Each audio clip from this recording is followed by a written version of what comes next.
आप पढ़ चुके हो हिंदी फर्स्ट में 2 लघु कविताएं जो हैं जाड़े का दिन और सूरज की दुकान लगी, यानी जाड़े और गर्मी के बारे में बताया गया। ठीक है, अब हम करेंगे इसका सही विकल्प प्रश्न।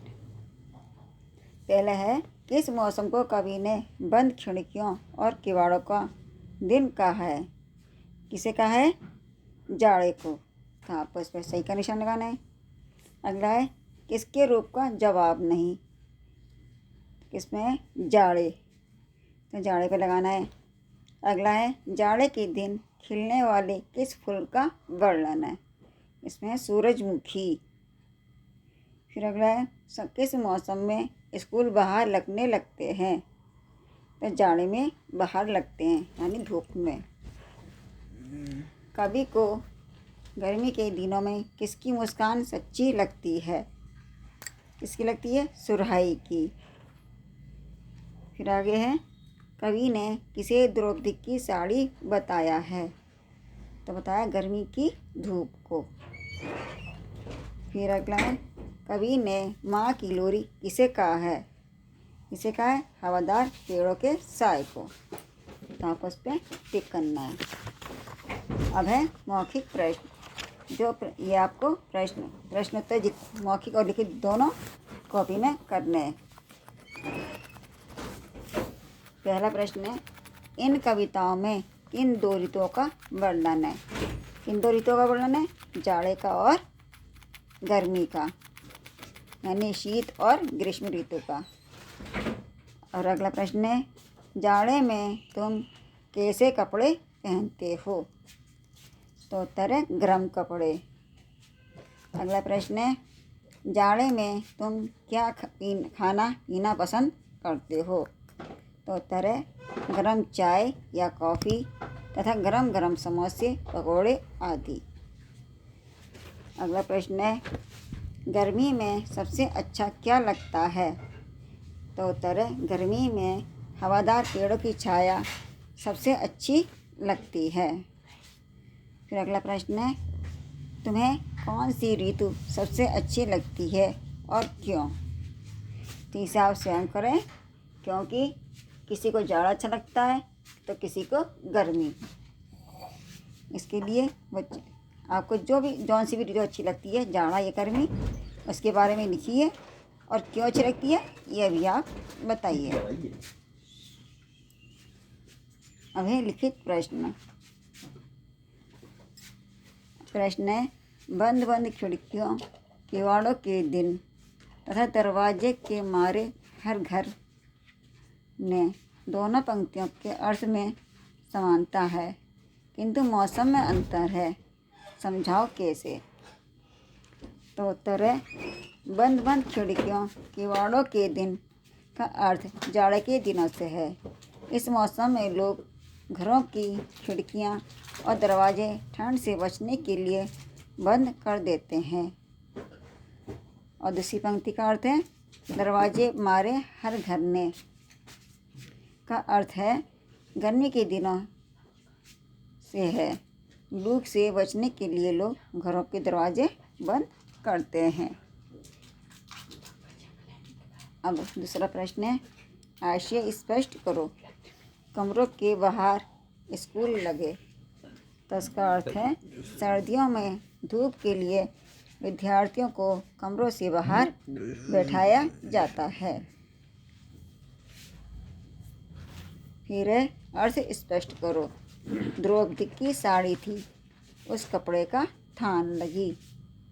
तो इसका अर्थ है गर्मी के दिनों में धूप द्रौपदी की साड़ी की तरह फैली रहती है, छाया बहुत कम होती है, चारों ओर धूप ही धूप दिखाई देती है।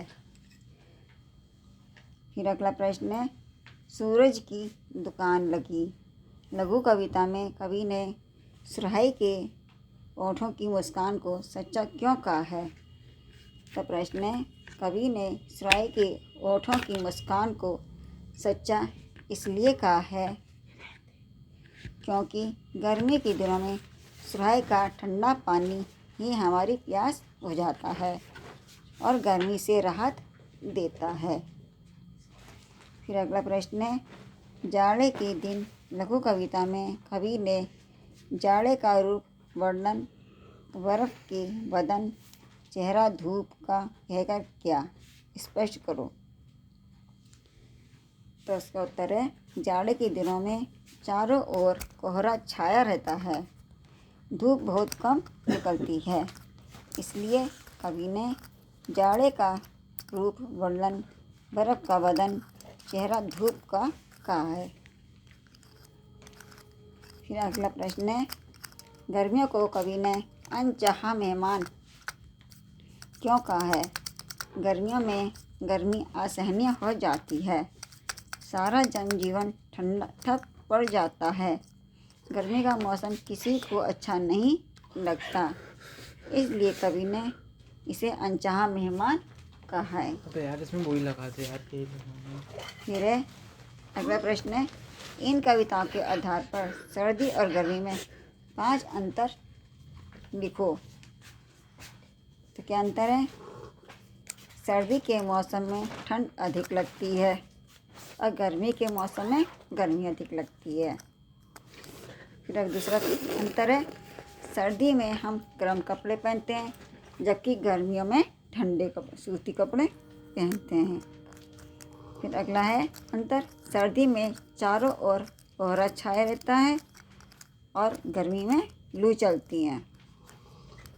फिर है, सर्दियों में हम गर्म चीज़ें खाना पसंद करते हैं जबकि गर्मियों में ठंडी चीज़ें अच्छी लगती हैं। फिर है, सर्दी के मौसम में हम कंबल ओढ़ कर सोते हैं जबकि गर्मियों में पतली चादर ओढ़कर सोते हैं। अब है भाषा बोधन। जाड़े के दिनों के विषय में ऐसी कोई 2 उपमाएं लिखो। जैसे पहला है बर्फ़ का बदन और दूसरा चेहरा धूप का। पढ़ो, समझो और लिखो। उदाहरण 1, जैसे लिखा सर्दी, तो आप कैसे लिखते हैं, दा पर लग जाता धरा, ऐसी द्वारा प्रसिद्ध एवं। फिर उदाहरण दूसरा है शुद्ध अशुद्ध, मिर्च मिर्च, वार्ता भारत, ऐसी वर्षा वर्षा, वार वार, दार प्रत्यय लगाकर कोई 5 शब्द लिखिए। यानी किसी भी शब्द में दार शब्द लगा करके उसका कोई नया शब्द बनाइए। जैसे खुशबू प्लस दार तो क्या हो गया, खुशबूदार। इसी तरह से ईमानदार, दुकानदार, किराएदार। ठीक है। और फिर इन कविताओं में आए ऐसे शब्दों की सूची बनाओ। जैसे किवाड़, कंबल, कोहरा, जायका, स्कूल, थान, एक, दोपहर। यह हो गया आपका एक्सरसाइज कंप्लीट।